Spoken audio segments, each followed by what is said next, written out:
اعوذ باللہ من الشیطان اللعین الرجیم بسم اللہ الرحمن الرحیم لا حول ولا قوة الا باللہ العلی العظیم الہی انطقنی بالہدی والہمنی التقوی۔ السلام علیکم ورحمۃ اللہ وبرکاتہ۔ آج 14 ماہ رمضان کو 14ویں سپارے کے خلاصے اور 14ویں دن کی دعا کی تشریح کے ساتھ آپ کی خدمت میں حاضر ہیں۔ مؤسسہ مشکات کی طرف سے یہ خلاصے آپ کے لیے پیش کیے جا رہے ہیں۔ ہم بغیر کسی تمہید کے شروع کرتے ہیں کہ یہ جو 14واں سپارہ ہے اس میں 2 حصے ہیں، اور ان 2 حصوں میں سورہ حجر جو ہے مکمل ہوئی ہے اور سورہ نحل وہ دونوں مکمل ہیں۔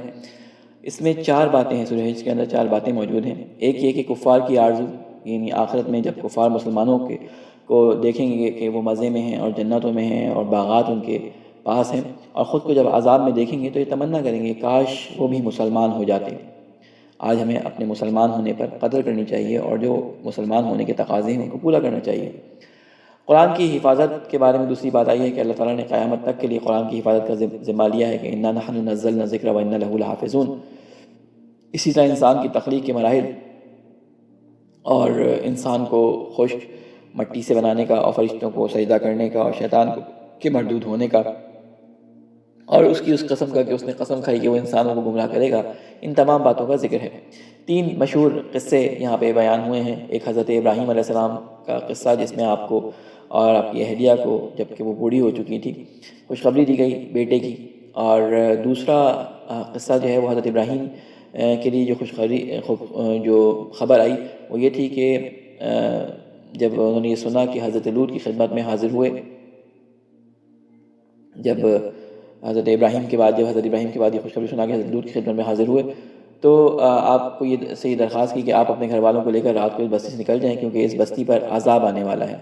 یہ گناہوں اور سرکشی میں بہت آگے نکل گئے ہیں۔ تیسرا قصہ جو ہے وہ اصحاب الحجر کا ہے کہ ان سے مراد قوم سمود ہے۔ یہ لوگ ظلم اور زیادتی کی راہ پہ اس قدر آگے نکل چکے تھے کہ بت پرستی کو چھوڑتے ہی نہیں تھے۔ انہیں مختلف معجزات دکھائے گئے، ان کے لیے جو ہے نبی نے بہت ساری نشانیاں دی، لیکن انہوں نے چھوڑنے پہ جو ہے وہ آمادگی ظاہر نہیں کی۔ اونٹنی کا معجزہ ان کو دکھایا گیا اور مختلف معجزے، لیکن آخرکار جب یہ نہیں مانے تو ان پر جو ہے وہ عذاب آ گیا۔ اس کے بعد ایک بعض نکات اہم جو ہیں وہ اس آیت کے اندر، آیت نمبر 47 میں، متقیوں کے دلوں میں اللہ نے ایک دوسرے کے لیے دشمنی ختم کر دی۔ اس طرح حضرت لوط علیہ السلام کی بیوی کے بارے میں فرمایا کہ نبی کی زوجہ ہونے کے باوجود وہ ہلاک ہوئیں۔ اس لیے نسبت جو ہے وہ ہمیشہ فائدہ نہیں پہنچاتی، چاہے وہ نبی سے ہی نسبت کیوں نہ ہو، امام سے ہی نسبت کیوں نہ ہو، کسی سے نسبت کبھی بھی فائدہ نہیں پہنچاتی، عمل ضروری ہوتا ہے۔ اس کے بعد جو ہے ابن عباس سے ایک روایت آیت نمبر 94 کے ذیل میں آئی ہے کہ حضور کو جس چیز کی علنی تبلیغ کا حکم دیا گیا وہ قرآن اور اہل بیت کی فضیلت تھی۔ اسی طرح سورہ نحل میں 5 باتیں ہیں، توحید، رسالت، شہد کی مکھی کے بارے میں بیان ہے، جامع آیات ہیں اس کے اندر، حضرت ابراہیم علیہ السلام کی تعریف بیان کی گئی ہے۔ توحید میں جو بیان کیا گیا اس میں مثلا وہ سارے نکات بیان کیے گئے کہ کیا کیا چیزیں توحید سے متعلق ہیں، بارشوں کا برسانا، میوہ جات کا پیدا کرنا، اور یہ ساری چیزیں وہ آپ کو انشاءاللہ اس میں مل جائیں گی۔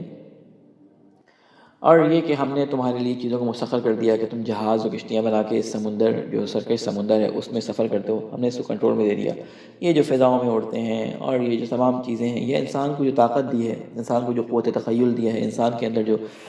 جو ایجاد اور دریافت کی طاقت ہے، یہ بھی خداوند کریم کی طرف سے ہے کہ اس نے یہ دریافت کر لیا کہ کس طرح سے فضا میں اڑتے ہیں، کس طرح خلا میں جاتے ہیں، یہ ساری خداوند کریم کی طرف سے دی ہوئی اس کی نعمتیں ہیں۔ پھر اس کے بعد رسالت کے بارے میں یہ حکم دیا گیا کہ آپ لوگوں کو حکمت اور موعظہ حسنہ یعنی اچھی طریقے سے اللہ کی طرف بلائیں، اور جو مصائب اس راستے میں آپ کو پیش آئیں، اس تبلیغ کے راستے میں پیش آئیں، ان پر جو ہے وہ صبر سے کام لیں اور اس سے دل کو چھوٹا نہ کریں، کیونکہ پرانے انبیاء پر کے جو قصے بیان کیے ہیں وہ اس لیے بیان کیے گئے کہ آپ کی دل کی تسلی کے لیے کہ ان انبیاء کے لوگوں نے ان کے ساتھ بہت برا کیا، لیکن ان انبیاء کو ہم نے جو ہے کامیابی بھی عطا کی اور ان قوموں کو سزائیں دیں۔ شہد کی مکھی کے بارے میں ہے یہاں پہ کہ اس کا نظام سسٹم بہت عجیب ہوتا ہے، اور اللہ نے اس کو حکم دیا کہ پہاڑوں اور درختوں پر اپنا چھتا بنائیں، اور اللہ تعالیٰ جو ہے وہ حکم سے یہ جو رس چوستی ہیں، ٹھیک ہے، اور جن کے رنگ مختلف ہوتے ہیں، شہد کے ذائقوں میں جو ہے وہ ڈفرینس ہوتا ہے ایک دوسرے سے، یہ بیماریوں کے لیے اللہ نے اس میں شفا رکھی۔ جامع آیات سے مراد ایک اس سورہ کی آیت نمبر 90 ہے، جس میں 3 باتوں کا حکم دیا گیا اور 3 باتوں سے منع کیا گیا۔ حکم دینے والی جو باتیں تھیں جس میں حکم دیا گیا وہ یہ تھا کہ عبادات اور معاملے میں عدل سے کام لیں، ہر ایک کے ساتھ اچھا سلوک کریں، اور قرابت داروں کے ساتھ تعاون کا حکم دیا گیا۔ دیکھیں میں ہر روز کی دعا میں ایک چیز، ہر روز کے سپارے کے خلاصے میں قرابت داروں سے متعلق بہت زیادہ ہدایت آ رہی ہیں، اور میں اس میں عرض کر چکا ہوں اس کے بارے میں۔ انشاءاللہ آپ لوگ میرے پچھلے لیکچر سن چکے ہوں گے، ان میں نے اقربا اور قرابت داروں سے رشتہ داری اور ان سے تعلقات توڑنے پر روایات اور اللہ کے احکامات کو بیان کیا ہے۔ وہ باتیں جن سے روکا گیا ہے ان میں سے سب سے پہلے واضح برائی سے روکا گیا ہے، یعنی کھلے عام گناہ نہ کرو۔ ایک گناہ ہوتا ہے سر عام کرنا، روزہ کھولنا، سر عام روزے کی بے حرمتی کرنا، کھانا پینا سڑکوں پہ، یا اور ایسے کام جس کا خدا نے حکم دیا، بے حجاب جانا، اللہ نے حجاب کا حکم دیا، بغیر داڑھی کے جو ہے وہ بار بار داڑھی موڑنا، اور مختلف چیزیں، ماں باپ کی بے ادبی کرنا، غریبوں کا احترام نہ کرنا، اور مختلف معاشرے کے اندر آپ کو اس طرح کی چیزیں نظر آ جائیں گی۔ ہمارے ہاں کچھ چیزیں جو ہیں اللہ نے جن سے منع فرمایا کہ اللہ نے اختلاط مرد و زن، یعنی عورتوں مردوں کا ایسا اختلاط جس میں گناہ کا خطرہ ہو، جس میں لہو و لعاب ہو، ان سے منع فرمایا۔ ہمارے یہاں مکس گیدرنگ بہت عام ہو گئی ہیں، اس میں کھلا اللہ کے احکامات کی نافرمانی ہوتی ہے۔ ایک تو بے پردگی، دوسرے کھلی اونچی آواز میں میوزک، پھر دوسروں کو اذیت یعنی ناراضگیاں، کوئی رشتہ دار اگر نہیں آنا چاہتا تو اس سے ناراضگی، مثال کے طور پہ اس طرح کی مختلف چیزیں ہمارے معاشرے کے اندر عام ہو گئی ہیں۔ تو لہٰذا اس میں 3 باتیں جن سے روکا گیا وہ ہیں کہ اللہ تعالیٰ نے واضح برائی سے روکا ہے، جو کھلم کھلا گناہ ہے اس سے روکا ہے۔ اس کے بعد وہ باتیں جو منع کی گئی ہیں ان سے باز رہنے کا حکم دیا ہے کہ ان کو انجام نہ دیا جائے، اور ظلم کرنے سے روکا گیا ہے۔ حضرت ابراہیم کی تعریف یہاں پہ بیان ہوئی ہے، اور ان کے جو تمام مختلف چیزیں ہیں کہ انہوں نے کس طرح سے لوگوں کو نصیحت کی اور وصیت کی، اور کس طرح سے اللہ تعالیٰ کی حقانیت کی دلائل جو ہے وہ برہان اور موعظہ حسنہ کے ذریعے انہوں نے بیان کی، اس کا ذکر ہے۔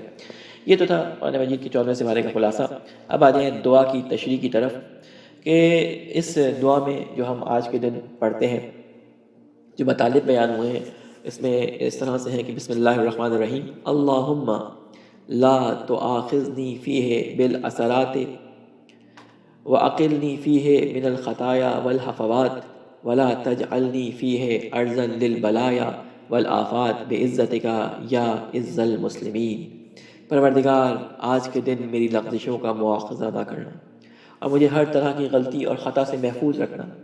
اور بلا و آفات کا نشانہ نہ بننے دینا اپنی عزت کی بنیاد پر، اے مسلمین، اے عزت مسلمین، اے مسلمانوں کی عزت دینے والے، تجھے تیری عزت کا واسطہ۔ اس دعا کے اندر جو بات سب سے پہلے بیان ہوئی وہ یہ ہے کہ اللہم لا تؤاخذنی فیہ بالعثرات، کہ اے خدا اس رمضان میں میری لغزشوں کا مواخذہ نہ کرنا۔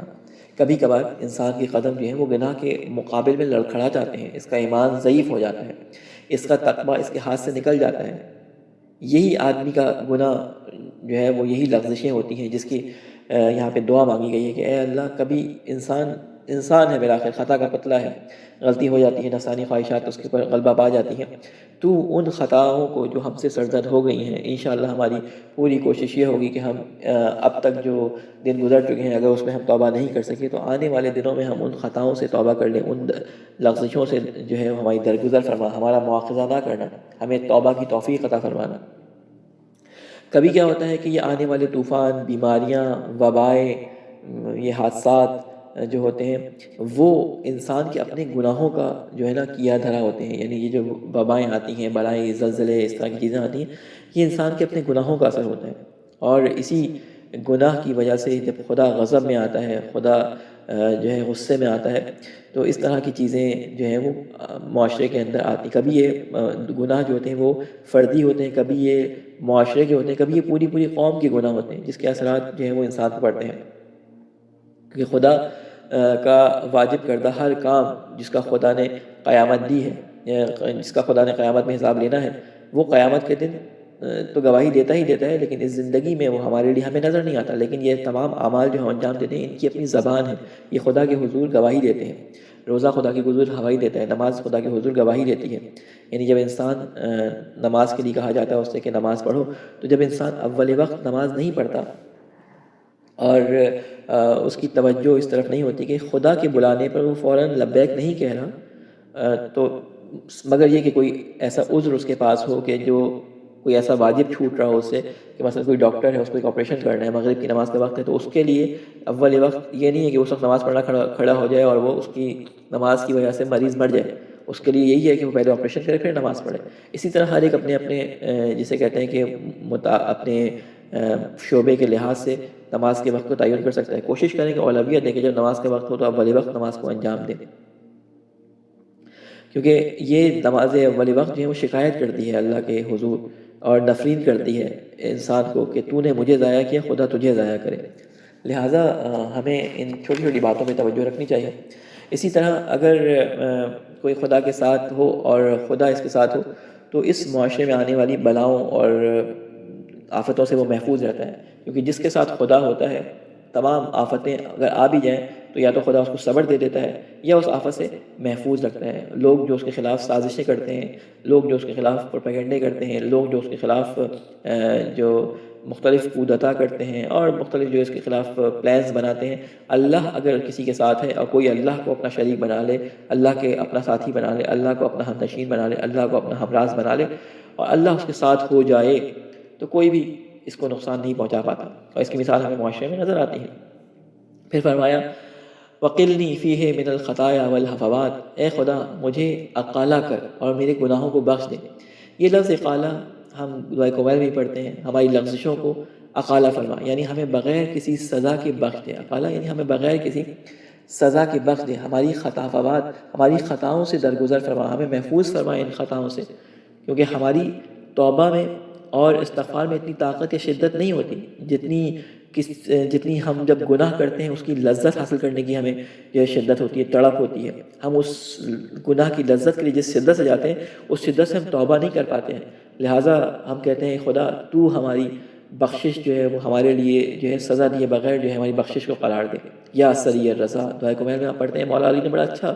جو ہے وہ استغفار کا ایک نسخہ دیا ہے دعائے کویل میں، یا سری الرضا، اے جلد راضی ہو جانے والے خدا. اسی طرح قرآن مجید میں یہ ارشاد ہے وَسَارِعُوا إِلَىٰ مَغْفِرَةٍ مِّن رَبِّكُمْ وَجَنَّةٍ عَرْضُهَا السَّمَاوَاتُ وَالْأَرْضُ،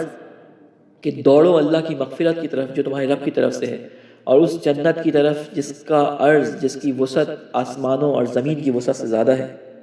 اے خدا ہماری عبادات، توبہ کی ضرورت، ہماری عبادت اور توبہ کو اپنی بارگاہ میں قبول فرما. اللہ کو ہماری توبہ کی ضرورت نہیں ہے، وہ صمد ہے، اللہ الصمد، وہ بے نیاز ہے، اسے ہماری توبہ کی ضرورت نہیں ہے. لیکن ہمیں ضرورت ہے، ہمیں اس بات کی نیڈ ہے کہ ہماری دعا کوئی سنے، ہمارے گناہوں کو کوئی بخشے. ہمارے پاس گناہوں کی بخشش کے لیے خدا کے علاوہ کوئی نہیں ہے، کوئی ذات نہیں ہے. دعائے کویل میں الہی کہتے ہیں، یہ فرماتے ہیں نا مولا علی،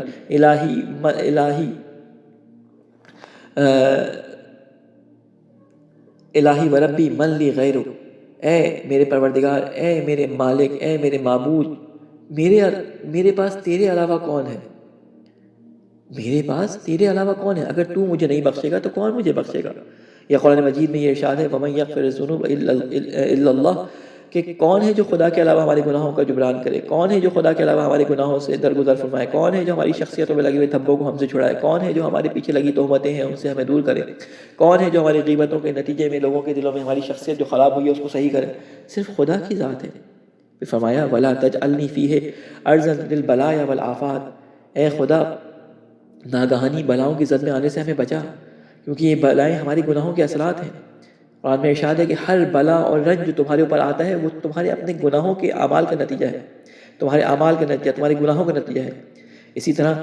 ایک اور جگہ ارشاد ہے کہ خدا اس قوم کی حالت نہیں بدلتا جب تک کہ وہ خود اپنی حالت کو نہ بدلے. لہٰذا ہمیں خود کوشش کرنی چاہیے، ہمیں خود اپنے گناہوں سے معافی مانگنی چاہیے، ہمیں خود اپنے گناہوں کو پاک کرنے کے لیے جو ہے وہ اللہ تعالیٰ سے اس مہینے میں جستجو کرنی چاہیے. اور اللہ وہ رحیم ذات ہے، وہ کریم ذات ہے کہ جس نے رحمت کو اپنے پر واجب کیا ہے. قرآن مجید میں مختلف جگہوں میں مختلف آیات ہیں، اور سب سے خوبصورت آیت جو ہے جو مجھے لگتی ہے اس میں یہ ہے کہ خدا وہ ہے، خدا ایسا رحیم اور ایسا رؤوف ہے کہ وہ توبہ کے نتیجے میں گناہوں کو نیکیوں سے بدل دیتا ہے. نہ یہ کہ فقط گناہوں کو بخش دے بلکہ گناہوں کو نیکیوں سے بدل دیتا ہے. یعنی انسان کے اتنے زیادہ گناہ ہوتے ہیں، اگر اس کی توبہ میں اتنی شدت ہو، اس کے استغفار میں اگر شدت ہو تو وہ گناہوں کو نیکیوں میں تبدیل کر دیتا ہے. سوچیں کہ ایک گلاس میں گندگی ہو اور ہم اس کو اتنا بھر چکے ہوں، ایک کنواں ہے جس کو گندگی سے بھر چکا ہو، اب اس کو خالی کرنے میں اتنا عرصہ لگے جتنا کہ اس کو بھرنے میں عرصہ لگا تھا سالوں. لیکن خدا ان کنویں کے اندر موجود پانی کے گناہوں کے برابر ہمارے گناہوں کو تبدیل کر دیتا ہے ہماری نیکیوں میں، لیکن وہ کب؟ جب ہم سچے دل سے خدا کے نزدیک توبہ کریں۔ بہرحال یہ کچھ باتیں اس دعا کے اندر ارشاد ہوئی ہیں، ایک اور بھی بہت ساری باتیں ہیں لیکن وقت کم ہے، بس آخری ہم اس جملہ کو پڑھتے ہیں کہ وَعِزَّتِكَ یا عز المسلمین، اے خدا تجھے تیری عزت کا واسطہ ہے، تجھے تیری عظیمت کا واسطہ ہے، اے تجھے تیری بڑائی کا واسطہ ہے، اے مسلمانوں کو عزت دینے والے، ہماری دعاؤں کو اپنی بارگاہ میں قبول و مقبول فرما۔ اے اللہ، ہم اس قابل نہیں ہیں کہ ہم تیری بارگاہ میں نظریں اٹھا سکیں، تیرے نیک بندوں کی بارگاہ میں جو ہے ہم قدم رکھ سکیں، ہم تیرے اہل بیت کے جو ہیں وہ قابل نہیں ہیں کہ ہم ان کی بارگاہ میں قیامت میں ان کے جوتے اٹھانے والے بھی بن سکیں، لیکن تو ہمارے گناہوں سے درگزر فرما کہ ہم قیامت میں تیرے رسول، تیرے اہل بیت کی خدمت میں اپنی خدمات کو جو ہیں وہ دے سکیں، خدمات ان کی خدمت میں حاضر ہو سکیں۔ ربنا تقبل منا انک انت السمیع العلیم برحمتک یا ارحم الراحمین۔